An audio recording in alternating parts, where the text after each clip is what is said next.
What's up, good people? Welcome to the Bro Code Show. It's your boy, Mr. Y4C, aka Bro Troy. And tonight is the first night of our two-part series on the method to the madness. Fellas will discuss methods to productively cleanse, heal, and thrive coming into this new season. And the guests on this month, well, they'll all speak to personal maturity, business growth, and even spiritual healing. Now, tonight's show is sponsored by the big homie, the Raleigh Firebirds pro basketball team. Shout out to Wade Harris, owner of the Firebirds and Raleigh Personal Training Center. We appreciate your support. Now, the regular seasons for the Firebirds starts in April, and all the home games will be played at the Dream Center over off Fox Road in Raleigh, North Carolina. Purchase those tickets at www.raleighfirebirds.net or call 919-830-0305. Now, if you've never had a Bro Code experience, the Bro Code Show is a live talk show created to discuss, uncover, justify, and dismantle the issues that concern us most as brothers, as family, and as a community. And we like to give that to you raw, uncut, and real respectful. Now, our greatest desire is to embrace everyone in positive, popular conversation, and we're not about bashing or belittling anyone, but we do believe in being comfortable with having uncomfortable conversations. That's where understanding starts. So as Grandma would say, it's chew the meat and spit out the bone. Housekeeping things, like and share this post right now. Not now, fellas, but when? Right now. Hit that like, share button if you're on YouTube. Subscribe. Make sure you go to YM4C TV. Subscribe, hit that bell. So when we go live, you'll know it. Please leave comments, questions, shout outs. I love you. We love that too. Periodically throughout the show, we'll shout you out. Fellas, what's good, man? How you feeling, man? Kirk, talk to me. Bro Troy, man. Feeling great, man. Sunday, another week down. I did a lot of traveling this week, but and I feel great, man. I'm glad to be here. Glad to have this conversation. Indeed, man. Let's get into it, man. How you feeling, JC? Man, I'm feeling good too. I'm a Bulls fan, going back to my Jordan era, but I grew up in Jersey, so I'm a bit of a Nets fan as well. And I like what I'm seeing with this Harden move. I don't really get how it's all going to work, but I'm excited to see what comes from it. It's a championship or bust for the Nets. That's what it sounds like, man. But either way, whether it's the bust or whatnot, man, it's going to be interesting to watch. Oh yeah. And for that one, I think a lot of people will be interested in that, man. So yeah, I think they're gonna play the second half of two basketballs. So they're gonna have to, because the sharing, that's gonna be a problem. Oh yeah, it might be an issue.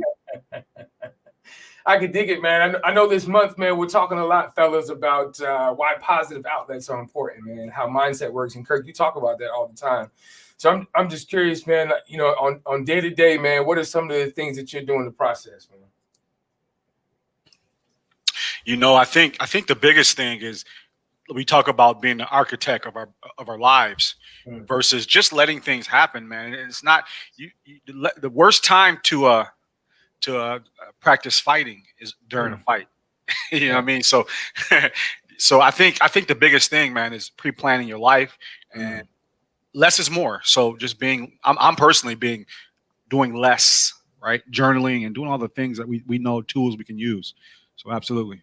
I can dig that, man. JC, I want to hear your thoughts, but we got some people that's going to help us with this conversation, man. I think, nothing great is done alone, fellas. So if you don't mind, we got some really dope guests too. So tonight we have Kristen Hutchinson. Kristen is a comedic storyteller with spunk. She helps people believe in themselves with a little heart, a little humor, and a whole lot of sass. She takes living your best life to heart. Fellas, help me bring on Kristen Hutchinson. Kristen, what's happening? How you guys doing? Thanks for having me. Really excited. Yeah, man, we are glad to have you, Kristen. So, hey, for those that don't know, maybe have never heard your voice ever, who is Kristen Hutchinson at the core? I'm just someone who believes in authenticity, simplicity, and being real. And I think it's something that's lacking in today's society. I think that we've gone away from, we always want to fit in. And I have a saying that I think that everyone's always trying to be somebody else, and they don't realize that their true gift is just being themselves. And that's kind of what I'm trying to kind of get people more into, like, it's okay to take a different path. It's okay to be different. It's okay to speak your voice. You know, you don't have to do what everybody else does. That just kind of gets you stuck in a trap. And I think that's one of the biggest problems in society. We have like this path that we put everybody on, and it doesn't work for the majority of people.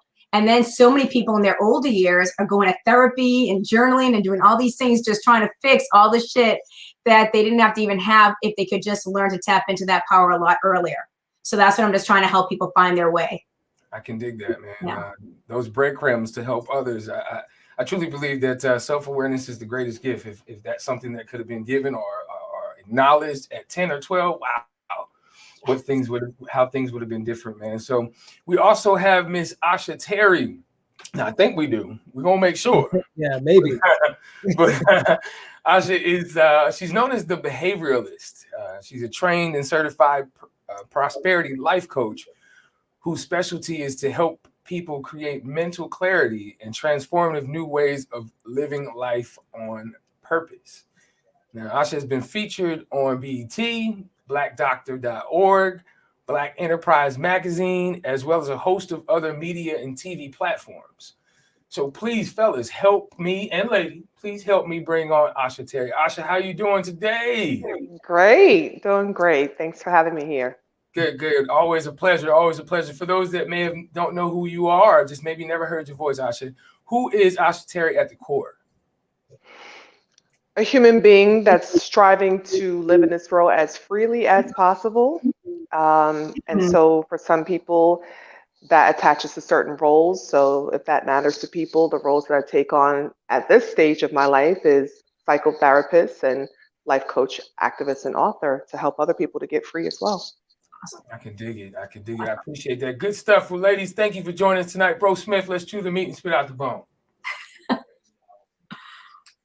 Yeah. You know, I wanted to get right in it. And, you know, last week we saw a lot of things. You know, we're 3 days away from perhaps one of the most nerve-wracking, anxiety-filled, scariest inaugurations that I could recall. And there's threats of violence that are all around the U.S. that have a lot of people on edge. We're going into a new era, some say a dangerous new era of civil unrest within the U.S. and around the world as political tensions are adding fuel to a fire that's been burning for a while due to a good amount of racial tension that exists in America. You know, while all of this is happening, we have this COVID pandemic that's continued to have a substantial impact on the lives and mental health of all Americans, disrupting things such as work, education, healthcare, the economy, relationships, and some groups are being more negatively impacted than others. You know, and in the midst of all of this anxiety that exists, there are some silver linings. You know, one thing I've noticed is a lot of communities are banding together. Neighbors are stepping up to lend a helping hand. There seems to be a much greater respect for the work that teachers do in society. And people are learning skills and starting new businesses. And despite social distancing, people are finding creative ways to stay connected with family and friends. Now, there's a lot of good and the bad. However, people around the world are still forced to find ways to cope with anxiety, depression, and their overall mental health. You know, while many things remain outside our control, one thing I've taken away from 2020 is that your mindset is the key to coping with difficult circumstances and facing the unknown. And so I am thrilled that we have a collection of guests that have a ton of experience and a lot of passion towards this topic. And they're going to help us break bread and discuss some of these methods that can help us productively cleanse, heal, and thrive coming into this new season. And so I want to really dive into a little bit more about Kristen and Asha's background, starting with a question for Kristen, to where you could tell us a little bit more about your family dynamic growing up, or even something interesting from your childhood that makes you you. I grew up in, my mother was a single mother. So my parents divorced when I was in first grade. And I always say that, like, that's no big deal now because who's actually married? I mean, it's actually the complete opposite nowadays. So, but back in the 70s when I was growing up, it wasn't as common. We went from an affluent community and to a working class neighborhood. So I really learned a lot about people judging. And I think that was one of the greatest things that kind of inspired me from a young age. I started realizing that people like to put people in boxes or like to make people believe that they're better because they have a certain address or a certain thing. So to me, at a very young age, I realized that that was just such a trap. And I decided that I wasn't going to like allow that to be something that was going to, you know, challenge me in my life. So I just decided to kind of like look at everybody as just a person, not let people put me in a trap or a box or a category. So that was one of the things that my mom really raised us to be strong women, and to kind of like encourage education, to have a code of ethics. So like, you know, you had to make your own choices, and she wanted you to test the waters and do whatever you wanted to do, but you also had to pay for the consequences of whatever choices you made. So I really kind of got the opportunity to kind of be free and be who I wanted to be. But also I was thoughtful and empathetic, because I always knew that there was a consequence for whatever choices that I made. So I love where I grew up. It was a very diverse neighborhood. I had people from all walks of life. I was really near the city. I got to just really find my own voice and just kind of explore the world. And it was a great childhood. And I love the freedom that you had back then. Now we have these phones, which is great, but it was so different back then because you didn't have anybody who could catch you. You could just kind of go off and get lost. So it's just, it was great. My mom's my hero. That's dope. I hear the Boston in you. Yeah. You know? It's pretty cool. So that New York didn't erode all that. I love it. Asha, same question to you. Could you tell us a little bit more about your background and family dynamic, or something interesting from your childhood? Yeah. One, I was a very shy child, which a lot of times now in my work and in my presentation with what I do, people are very surprised to hear that. As a shy child, I think it made me also very observant. And that has been part of the thread of my entire life. I think on top of what I say oftentimes with people of color, I think there's probably no one that's descended from Africa, at least, that has not been impacted by trauma. So myself included. The traumas that I experienced, I think, increased my heightened awareness to observe other people as a safety precaution, as a way of understanding how to relate to other people, as a way to also learn a lot about people without necessarily asking people questions or listening and trusting that what people tell me at face value is what really is. And I think that has really served me in terms of who I've become, the work that I've done, the way I've been able to help myself to heal along with other healing modalities that I've used. And so although I was born in Brooklyn, New York, I've also lived outside of New York. I think like Brother Troy, I have a little bit of that Southern flair at times as well, because I spent some time in Maryland in the DMV area, then came back up to my hometown in New York and started really hitting the pavement in terms of the types of social work that I started doing early in my career, after discovering that nursing was not the route I wanted to take in my career as I always had thought I would be taking. And so I've been exposed to a lot of other people's brilliant stories of survival and thriving. And at the same time, I think because of the positions that I play as a female identified woman and person and a individual of color from a multi-ethnic background, I think that gives me great fortune to be able to interface with a lot of different types of people. To some people, it's an advantage for me, and to other people, I think it makes sometimes people a little bit skeptical of me, especially being a mental health practitioner. I understand the privilege of having this responsibility, but I also understand the stigmas that come along with it. So I honor this space that I'm fortunate enough to be in, especially at this time in our world where I get to witness a lot, sometimes some wonder and some brilliance, and at other times some awe and some heavy grief. And so in Jess, you know, I'm here doing what I think I'm supposed to be doing with my life at this time, and I'm grateful for it. Appreciate you sharing. You know, she brought up a really great point. I love what she said, that she observes, because I think observation is one of the greatest things that most people forget to do. And as being a bartender for 20 years, I got to I always observe people, and you kind of like, I have a mentality of like the shoe on the other foot. I always say if we come from like, what is this person's journey? Maybe we have a better understanding, instead of like just judging the person, like giving a second to observe and come from a different point of view. And it's something I've always tried to do. So I just love that you touched on that, Asha, because I think it's so important. And I think that that's one of the reasons that I can connect to people from all walks of life, because I as a bartender, I never know who's going to sit in front of me. So I would always have to kind of like be able to find a commonality with somebody, or open up a dialogue, or maybe help somebody work through something, or, you know, and a lot of people have like their own things that they're bringing into the day, or their own experiences. And you have to kind of be like, whoa, I'm not the person. Let me just kind of help you work through it. So that's a great point. I think observation is fantastic. It's so helpful. Yeah, I think roles like that just kind of parallel people to be in a helping, well, you know, seat. So that's awesome. So both you ladies spoke to something that touches all of our hearts too, which is service. And both of you are taking the responsibility from helping others. Really want to dive into where that came from and when you realized that that was a part of what you were going to be doing with your life. Asha, let's start with you.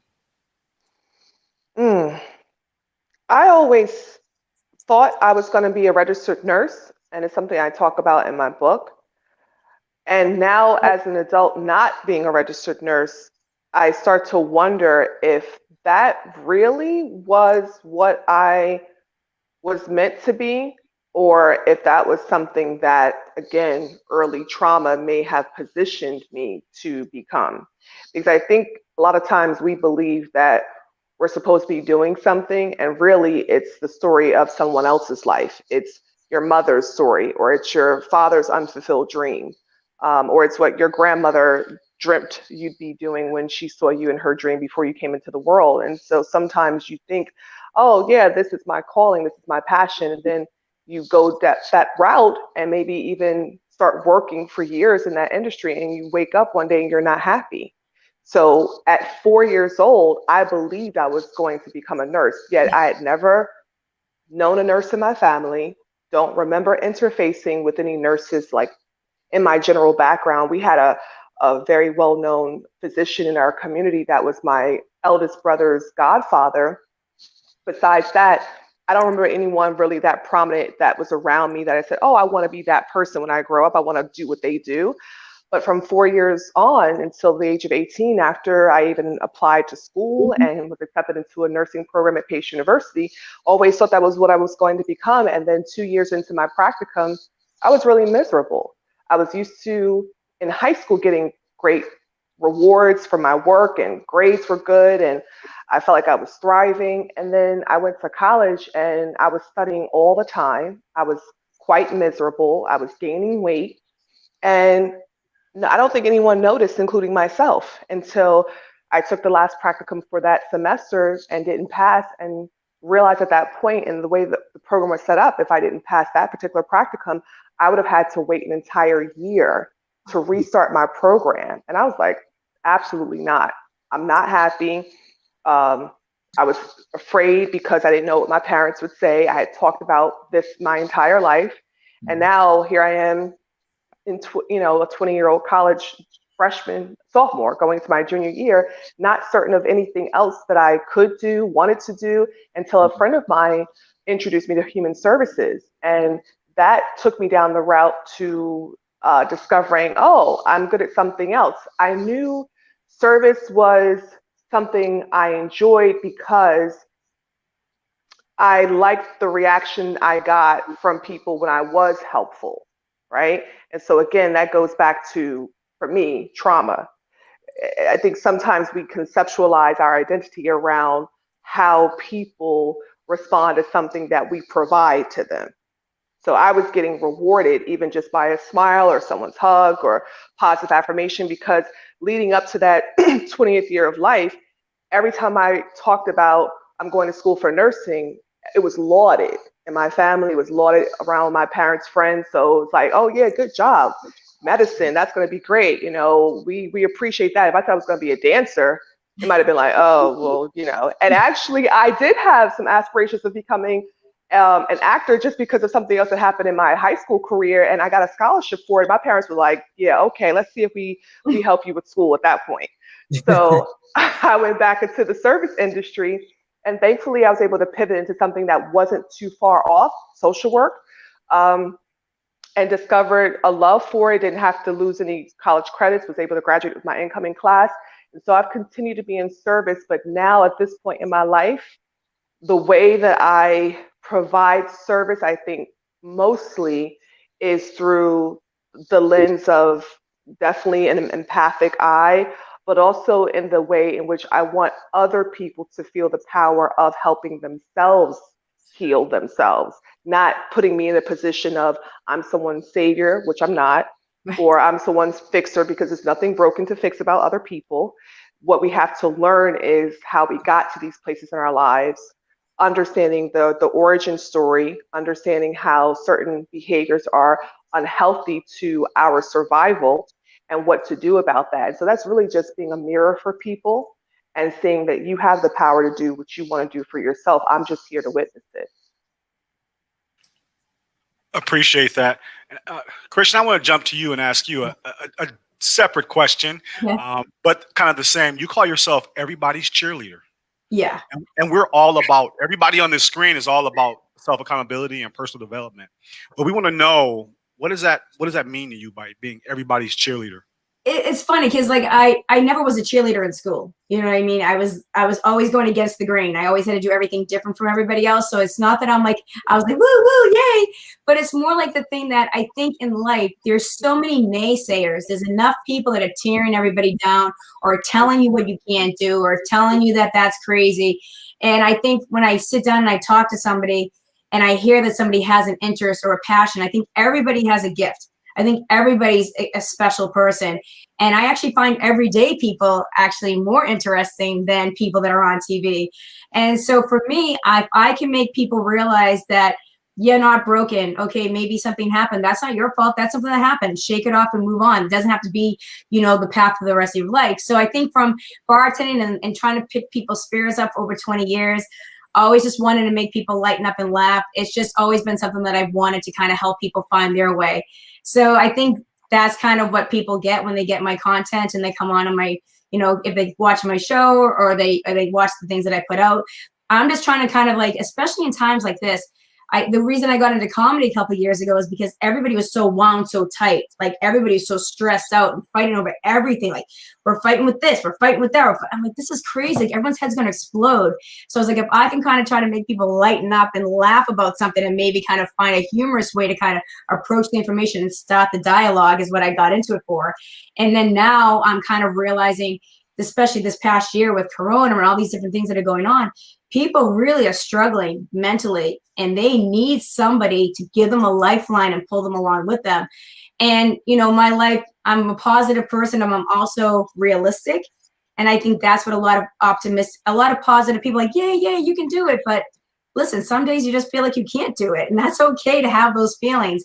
So I think speaking through truth and sharing the good and the bad makes other people realize that they're not alone and that it doesn't have to be perfect and easy, and it helps other people feel like there's somebody cheering them on. So that's what I'm kind of here to do right now. If I can kind of help you find your gift, help you kind of get through the day, help you kind of look for something positive, and that's what I try to do. So that's what I mean by I'm kind of everybody's cheerleader. And I'm kind of seeing where the path takes. It's kind of a newer thing with the social media and the show.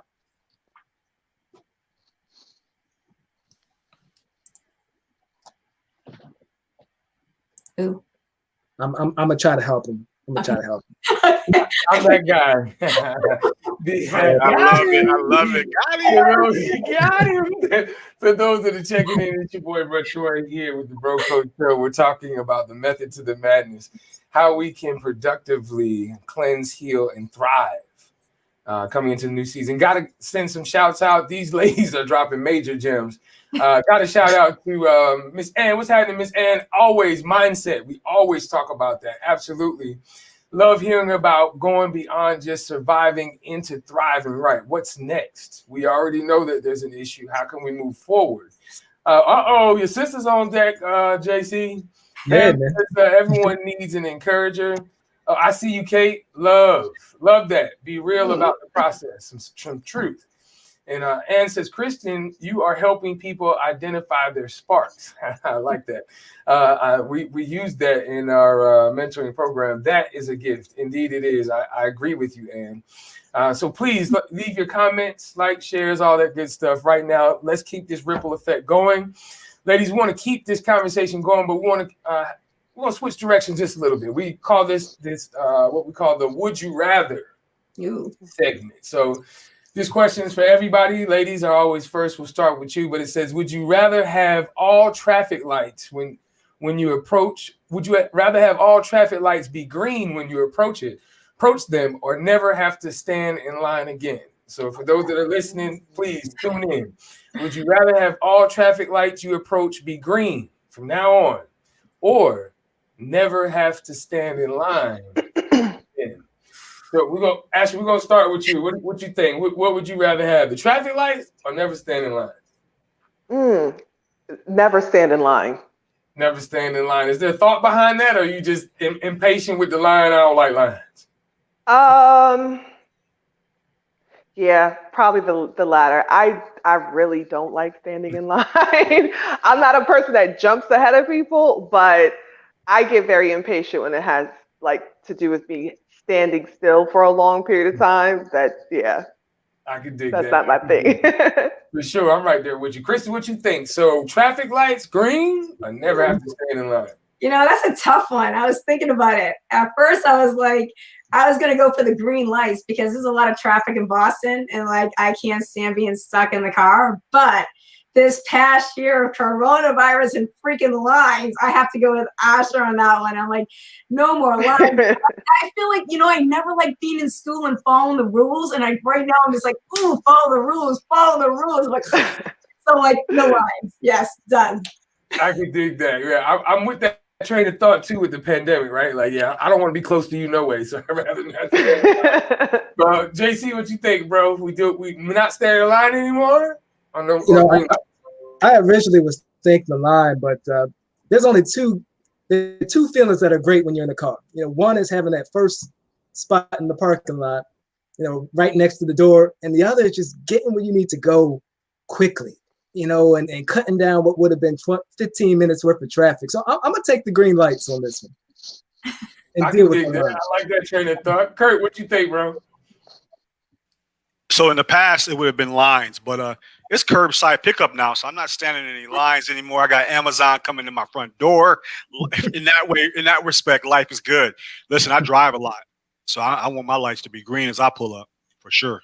I can dig that, man. So let's see what the audience says. So Gary, I see you, man. Gary Jones, we get with the program, man. I appreciate the love. And says never stand in line, no lines, and I can dig it. She's put 100 too. She's not playing. Alexa says never stand in line. Your sister Pam up in Jersey, she says all green lights. I'm gonna have to go with the green lights too. I have slight road rage. I'll be honest. You know, we're being transparent and speaking our truth. So I was riding down Person Street, and I promise you, I'm with Kristen. You know, I make things happen, so I could think it. And for anyone who's ever been in Raleigh, North Carolina, when you're riding down Person Street, there's got to be about 10 lights coming from Martin Luther King all the way down Capitol. And the other day, I promise you that each one, as I was approaching it, turned green. Now, in my world, I did that.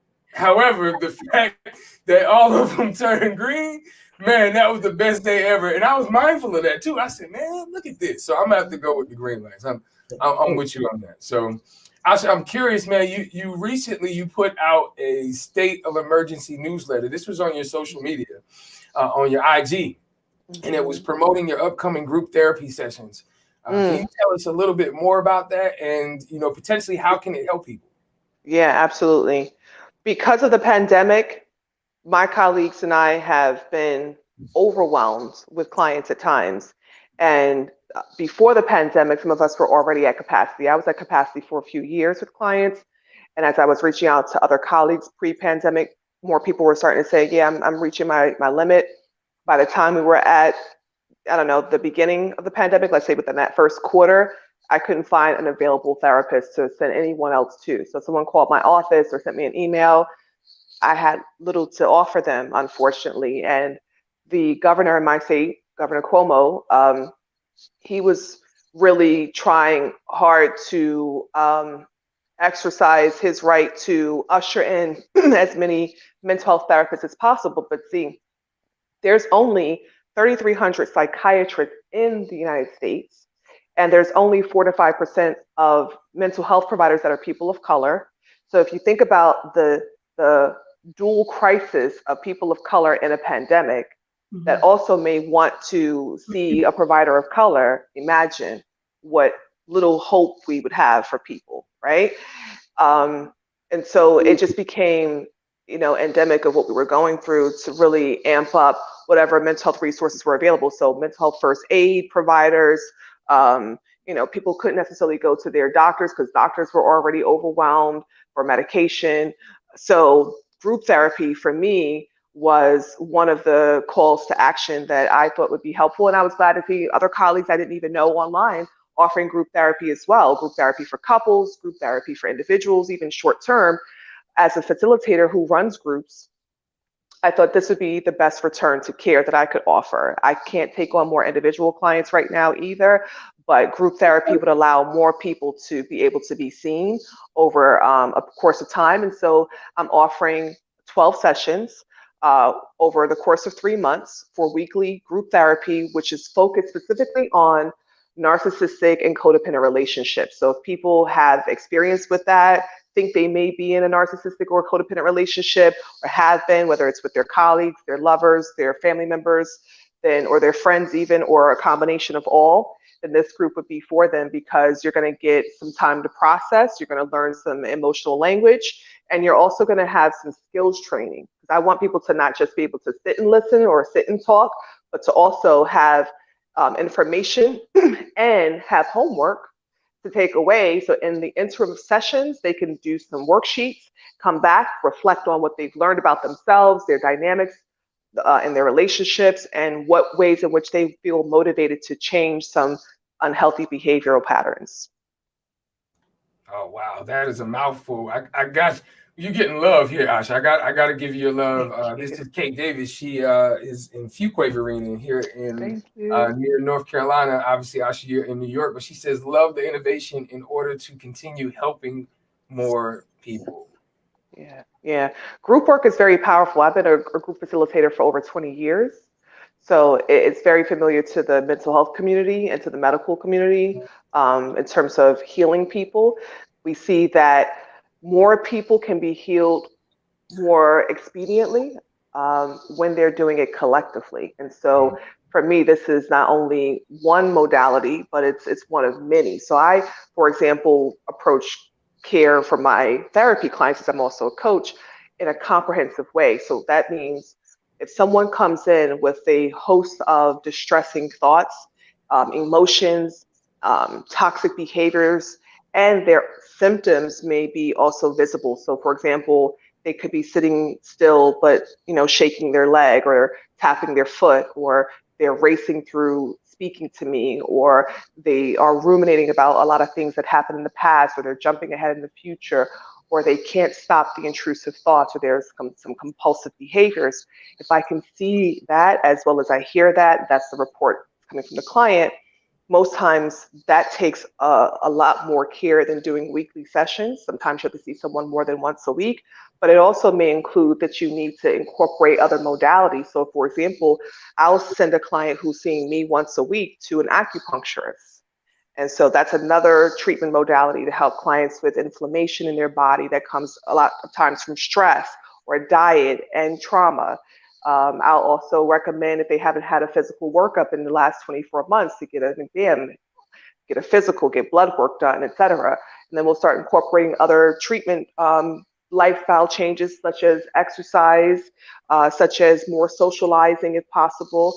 And so that kind of way of working with the whole person, body, mind, spirit, family, relationships, it really helps. But when you're in a group with people who are motivated to change behaviors, it helps the healing process to move along more often and more expediently because other people are healing alongside you, so you're not isolated. Yeah. No, that's pretty cool to hear. That's pretty cool to hear. I want to switch gears just a bit and turn the question over to Kristen. You previously mentioned that tenacity is one of your buzzwords for 2021. Can you tell us a little bit more about why you chose that word? I've never been a fan of resolutions because I feel like if you maybe make a mistake early on, it's easy to kind of just chuck up the year and just say, oh, forget it. And then you just kind of don't stay on your path. So for 2020, my word was positivity and productivity. And then, boy, did I really have to tap into those two words this year. I had no idea what this year was going to turn into. So when I was really thinking at the end of the year, everyone was like so excited, like, oh, 2020 is gone. 2020 is gone. I'm like, yeah, but like nothing's really changed that much. So nothing's going to miraculously change on January 1st. So I was thinking about what word is a good word to go into this next year. So I kind of used the word tenacity, and then I kind of made a word go across for each word. So it was like truth, endurance, nurture, abundance, courage, illuminate, trust, and you. So the reason I wanted to use that, I kind of made a video and tried to give people something to kind of look forward to for this year. And I said, I think it's going to be a rough year. So buckle up. It's not just going to be easy. And I think that truth is something that we need to work on. We say we want truth, but then sometimes if it's not the truth that we want, we kind of like don't want to deal with it. So I think that, trying to be true with yourself is the biggest key to like solving your problems, is really looking in the mirror and taking ownership and accountability. I think endurance is important, because when we have tough times, we have to learn how to endure it, but also how to like push through it. I think nurturing, I think we could all do a better job of nurturing ourselves and nurturing others around us, community-wise, diversity-wise. We could all learn to be a little bit kinder. I like to come from an abundance. I'm a believer of positivity, and I always want to believe abundance is going to come to my life and to others. So I thought that's a good word to have in there. And then I think courage. It takes courage to be yourself, to do what you want to do, to stand up for things, speak up for things.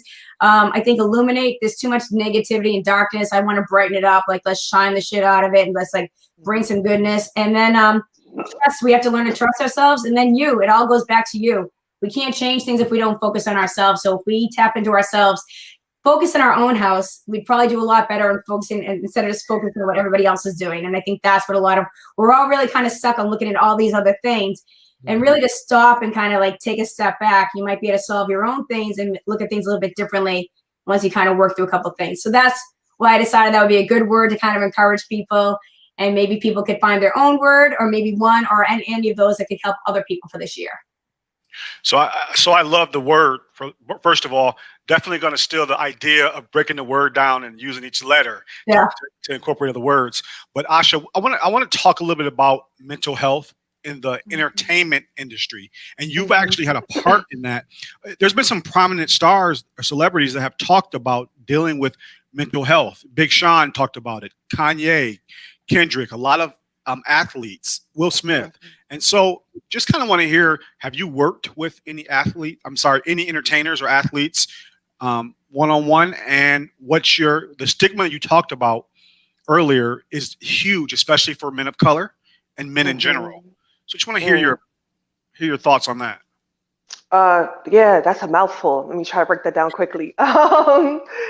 So if I have to say this foremost, just for people to understand the difference between coaching and therapy as well. Both require privacy. And so I wouldn't be able to ever disclose if I work with a celebrity one-on-one. That celebrity would have to consent to that, and that would start from that perspective first. I have a lot of friends in the industry, and some actors, some very well-known singers, a lot of creative people. And my work has extended into those creative spaces in the entertainment space, because there was a time in my career very early on, because I am actually a trained dancer. I went to school for dance, and I was always interfacing with other actors, dancers, etc. And at one point, I used to host a actors collective here in New York.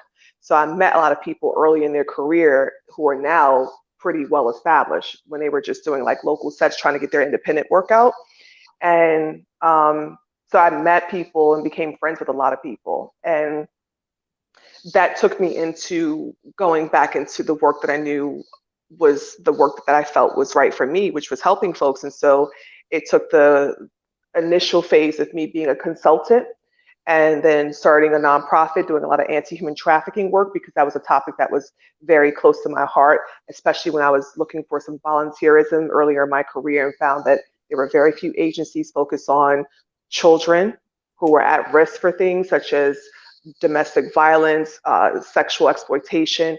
And so there was just one agency, honestly, that was pretty established here in New York and wasn't taking volunteers at the time.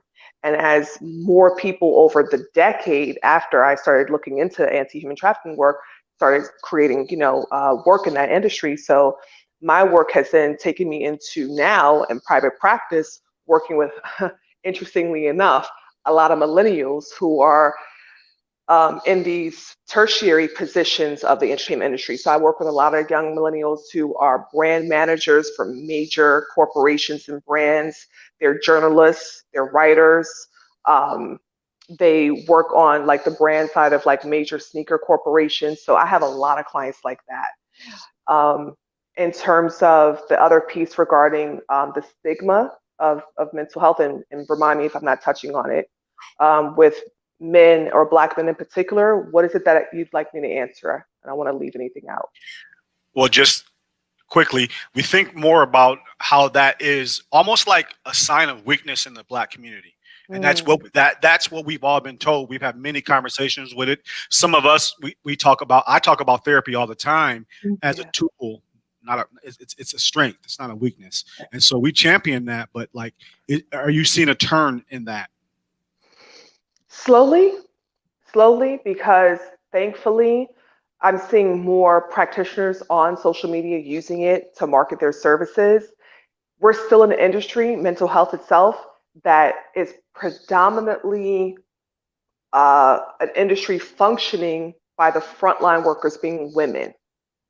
And that's for a lot of reasons structurally that we can get into in another conversation.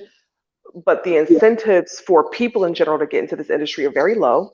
It's not like doctors. You know, we have programs set up here and in other countries where we solicit people to go into medicine. We don't do that with mental health.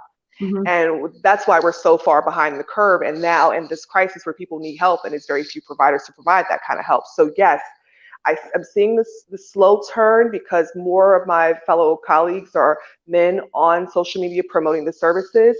But I say this about therapeutic healing. It comes in different ways. I think brothers going to the barbershop at one point was therapeutic so they could talk to their barber. I think fellas, you know, working in construction at times, that brotherhood where you shoot the breeze on a break, or you could be doing something in unison with someone and it builds a strong sense of community. I think guys, you know, talking to a colleague on a basketball court could be therapeutic. Working your body is also a way of using your other intelligence to heal yourself internally. I think even the curve for Black men to start considering that there are some healthier options for themselves to take lead on, whether it's changing their diet or looking at spiritual practices, or even saying on social media and church, like, I need to be checked in on too. So I think there's different ways to look at healing, and it doesn't have to come through just one-on-one therapy. It could come through an array of different therapeutic models. Well, Kristen, I've got another one for you. Okay. Okay. Can I touch on something that Asha just said? Because she has so many nuggets in there that I like want.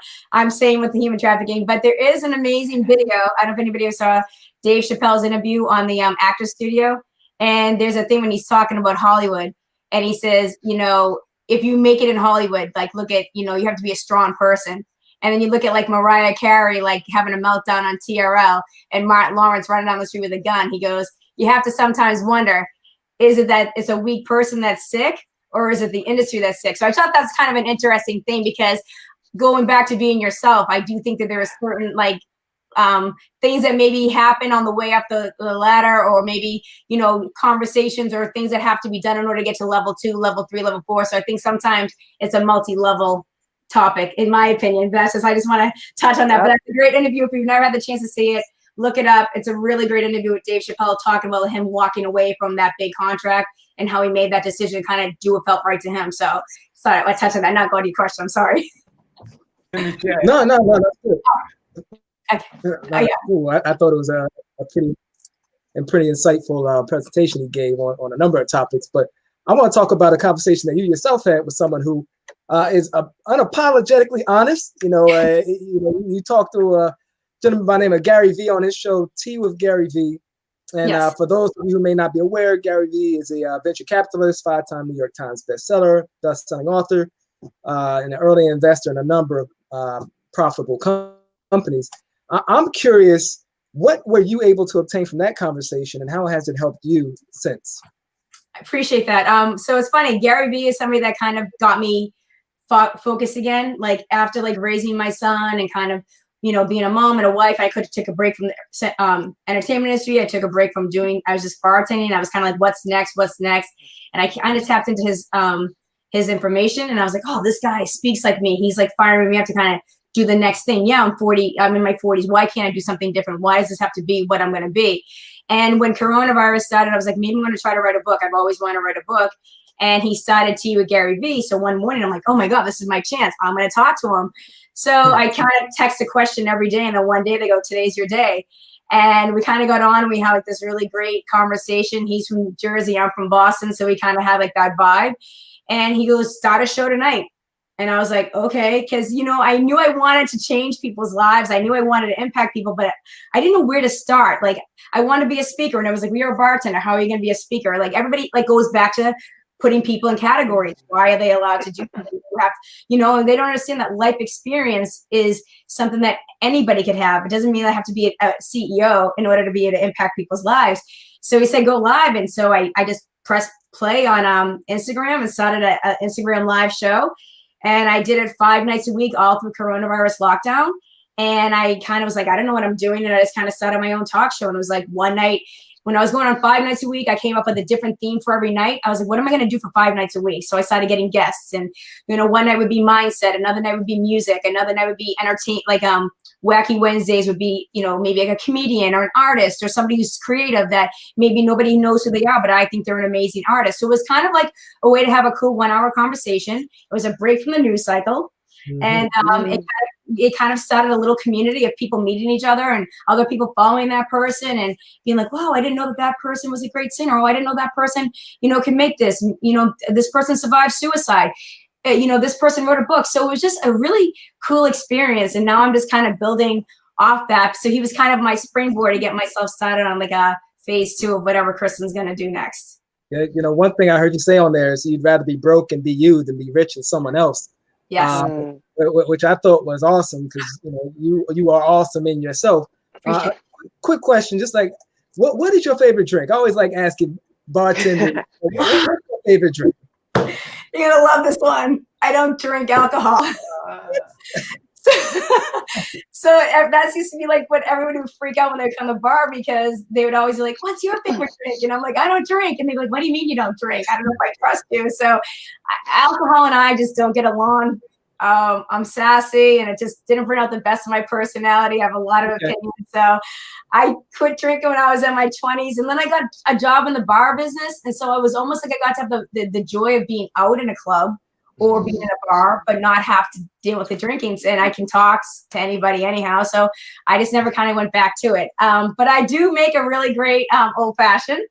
Okay. And I make a lot of great cocktails. So it depends on what people like. And but yeah, I just don't really, there's nothing I really like the taste of. So unfortunately, I'm probably drinking water or soda water or something boring. So yeah, that's my big answer on that one.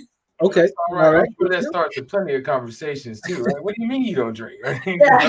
Yeah, that's pretty dope. But Asha, I want to, there was something that you have out now. It's a book that you have out, and we're going to talk about that. So the book that you have out now is called Adulting as a Millennial, a guide to everything your parents didn't teach you. Ooh, I love that.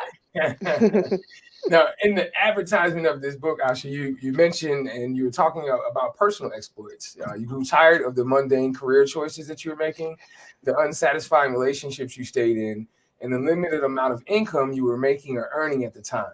So you started to do things differently. But this next line really got me because we always talk about the power of a choice. You said, my life changed when I decided to change it. Now, I'm really curious, man, can you describe to us those things that you started to do differently and how that really transformed your life? Yeah, and maybe Kristen vibes with this, but I had to be conscious of who I was talking to. And when I decided, okay, enough is enough with earning a certain income potential here or at this job there, being around lackluster people, just hearing folks complain about the things that they weren't happy about and lending my ear to that and trying to, go in and help them on my off time.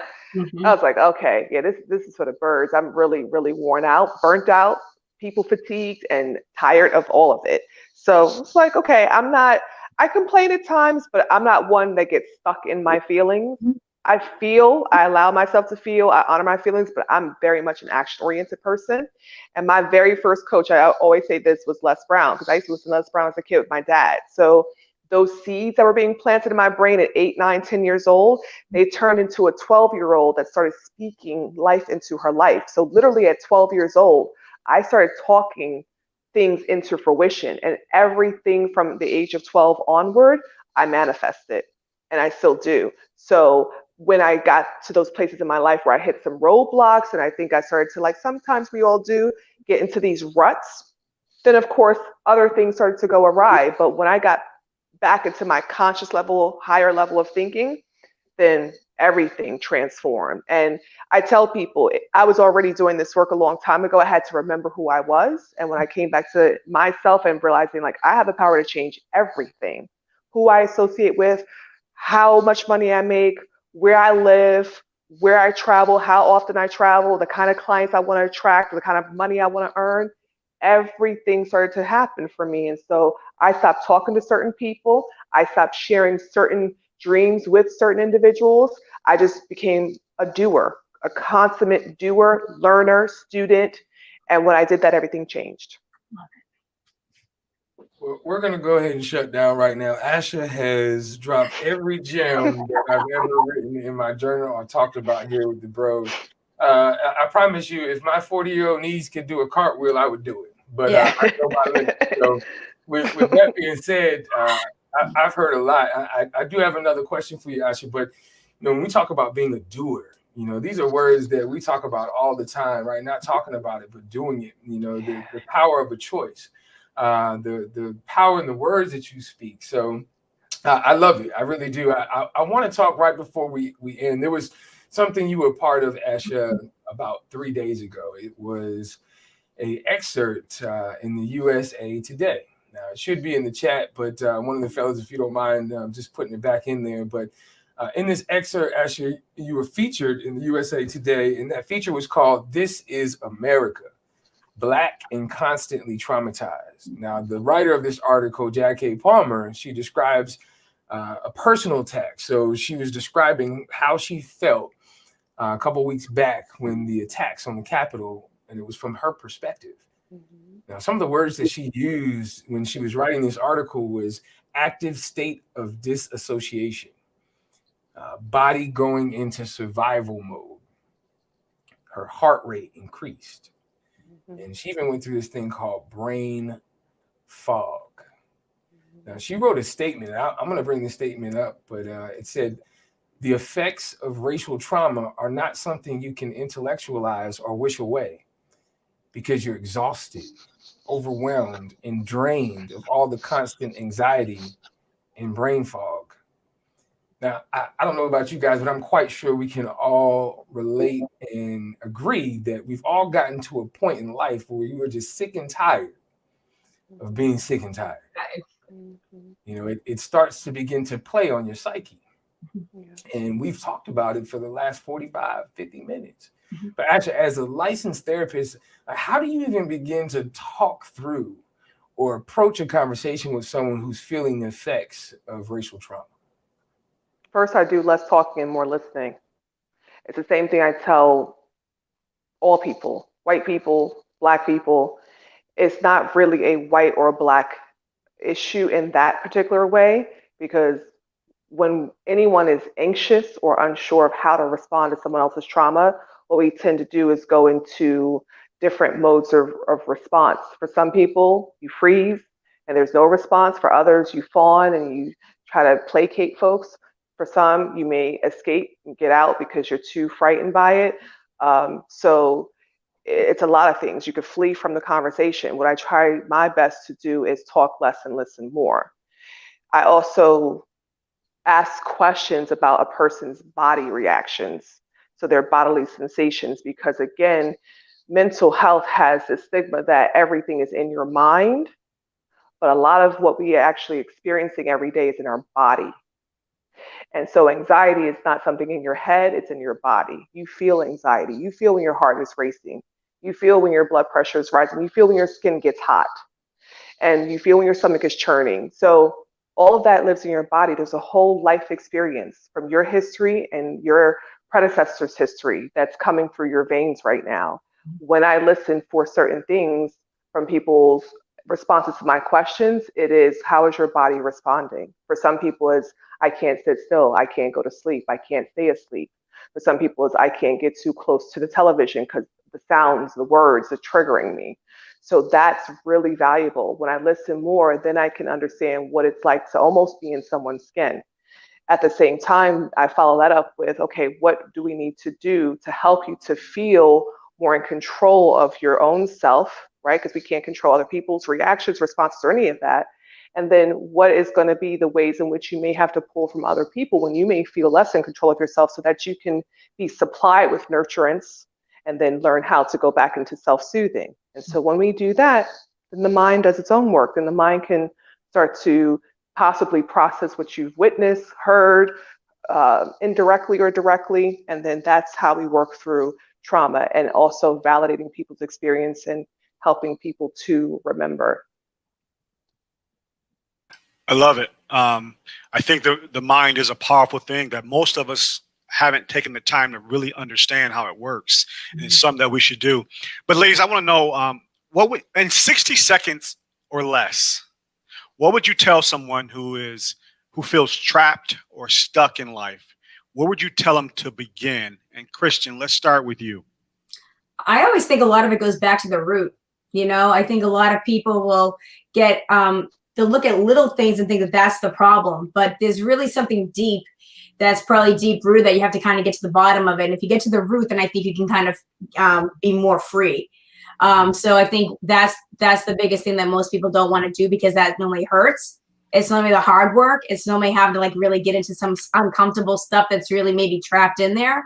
But and also I just think that if you want to just go on the lighter side or to something more simplistically, back to kind of like what Asha was saying, is like, you know, be more mindful of what you're putting into yourself. What you think is what you become. What you listen to is what you take in is what you project. So like, if you don't like negativity, stay away from negative people. One of the biggest things I do to protect myself is I cut all negativity. If you're not a person you're a negative person or a negative thing, if I don't like my job, I just walk away. I go and move on. I'm not, because that's going to hurt my psyche internally. So for me, I think that you just have to kind of figure out what your triggers are, learn how to get to the bottom of it, and stop the process that way. It's like a mindset. It's a muscle. You build it. It doesn't happen overnight. Just like going to the gym, you're not going to have big muscles after 2 days. You know, you can't just give up on it because it was a little uncomfortable, or didn't, you know, you still felt that way. It's going to take a little bit of time for it to make sense for you.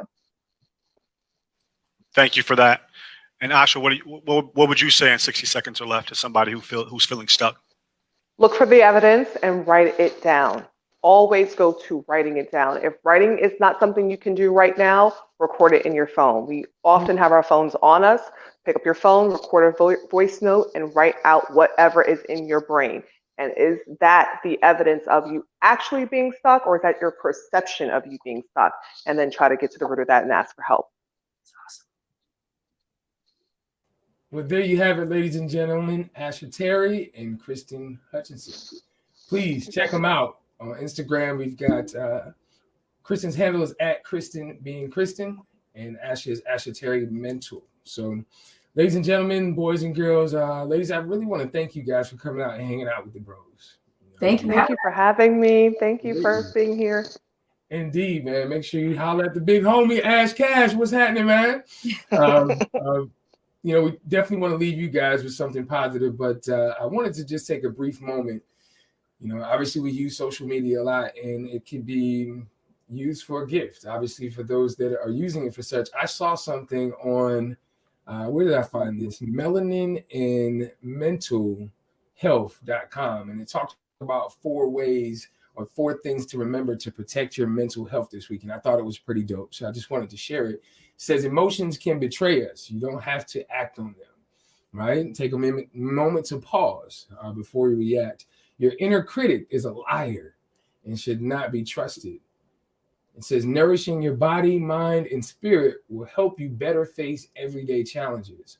And this one really touched me, man. It says, remember, we're still in the middle of a pandemic. Give yourself a ton of grace. Love that.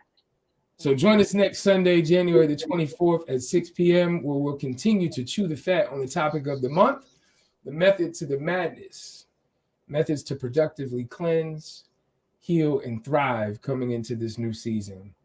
We'll have the big homie on, Carl Michelle. Carl's a best-selling author, motivational speaker, coach, and change agent for our youth, as well as the queen, Lucinda Cross. Lucinda is CEO of Activate Worldwide. She's also founder of nonprofit Activate Your Life. She's a New York best-selling author, as well as received the Lifetime Achievement Award from President Obama. So set your alarm, Siri, and Google Home for next Sunday, January the 24th at 6 p.m. live on our Facebook page, Y4C, or our YouTube channel, Y4C TV. Now, to my fellas, hey, man, love y'all like cook food, man. To our viewers and our guests, we definitely appreciate you guys. Always want to leave you with a positive quote, and this one is personal. It says, the most useful asset of a person is not a head full of knowledge, but a heart full of love, with ears open to listen and hands willing to help. It's your boy, Bro Troy, a.k.a. Mr. Y4C, and we are the Bro Code.